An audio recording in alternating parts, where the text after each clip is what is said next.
Il était une fois un vieil homme très riche. Il avait beaucoup de biens, mais si l'on lui demandait quel était son trésor le plus précieux, il répondait en montrant ses 3 filles. Il les aimait plus que tout. Comme il était vieux, il voulait léguer son trésor à ses 3 filles, mais il ne savait pas comment le partager. Devait-il donner la plus petite part à la benjamine et la plus grande part à l'aînée? Devait-il faire un tirage au sort, ou bien devait-il partager son trésor en 3 parts égales? Encombré par ses pensées, il rêva une nuit d'un très vieil homme. Il n'avait jamais vu un si vieil homme de sa vie. Ce dernier lui dit « Demande à tes filles à quel point elles t'aiment et partage tes biens selon l'amour qu'elles te portent. » Quand il se réveilla, le vieux père savait maintenant ce qu'il devait faire. Il appela d'abord sa fille aînée et lui demanda « Ma fille, à quel point m'aimes-tu » L'aînée répondit « Mon papa chéri, je t'aime autant que le nombre de pièces d'or qu'il y a dans ton trésor. » Le père fut très satisfait de cette réponse. Puis il appela la cadette. Ayant entendu la réponse de sa sœur, elle dit à son père « Mon papa chéri, je t'aime autant que cette demeure est grande. » Les réponses de ses filles avaient beaucoup plu au vieil homme, puis fut au tour de la benjamine. Que cela reste entre nous, mais la jeune fille adorait son père. Le père posa donc sa question. « Ma benjamine, dis-moi à quel point tu m'aimes. » La jeune fille ne savait pas comment répondre à cette question. L'amour n'étant pas une chose, comment était-il possible de la mesurer ou la quantifier? Pensive, elle vit alors par la fenêtre le jardin. Elle s'y rendit en courant et prit une poignée de terre. Ses yeux brillaient. « Voilà, je t'aime autant que cette poignée de terre. » Cette réponse mit en colère le vieil homme.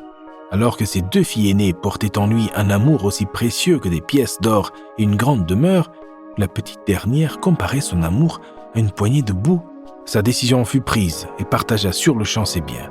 Il légua à son aîné les pièces d'or et à sa cadette ses demeures. Il n'oublia point sa benjamine. « Mon cœur ne me permet pas de te laisser sans rien. Puisque tu m'aimes autant que la terre, te voilà donc une poignée de terre, » dit-il, et lui légua un terrain aride. Les jours, les mois et les années passèrent. Le père alla rendre visite à ses filles. Il se rendit d'abord chez sa fille aînée.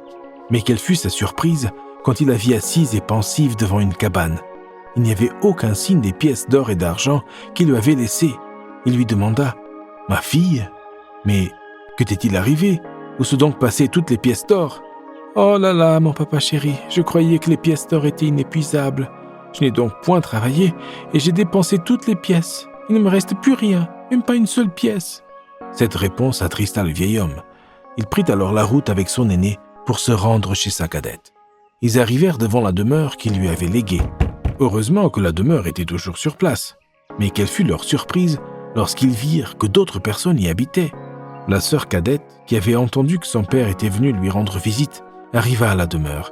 Son vieux père lui demanda « Ma fille, toi qui m'aimes autant que les demeures et palais, pourquoi d'autres gens vivent-ils dans cette demeure? »« Oh là là, mon papa chéri, j'ai tout jeté par la fenêtre, j'ai tout gaspillé, il ne me reste plus rien. » Le vieil homme était à la fois surpris et triste.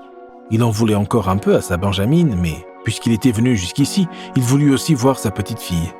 Il prit la route avec ses 2 autres filles pour aller lui rendre visite. Ils arrivèrent devant le terrain aride qu'il lui avait légué. Quelle fut leur surprise quand ils virent à la place du terrain une grande demeure au milieu d'arbres fruitiers. Il y avait des abricotiers, des pêchers, des cerisiers, des pommiers. La jeune fille vint à leur rencontre en courant. Son père lui demanda « Ma fille, je t'avais donné un terrain aride, comment s'est-il transformé en cela ?» Elle répondit « Oh là là, mon papa chéri, j'ai pris une poignée de terre, je l'ai travaillée, j'y ai planté des plants et je m'en suis occupé avec grand soin. La terre m'a alors donné des arbres et des fruits, je les ai vendus et je suis devenu riche. Voilà à quel point je t'aime autant que cette terre, c'est cela que j'essayais de te dire il y a bien longtemps. » Sur ce, elle cueillit 3 pommes du pommier sous lequel ils étaient. Elle en donna une à son père, une à ses sœurs et une aux enfants qui lurent ce conte.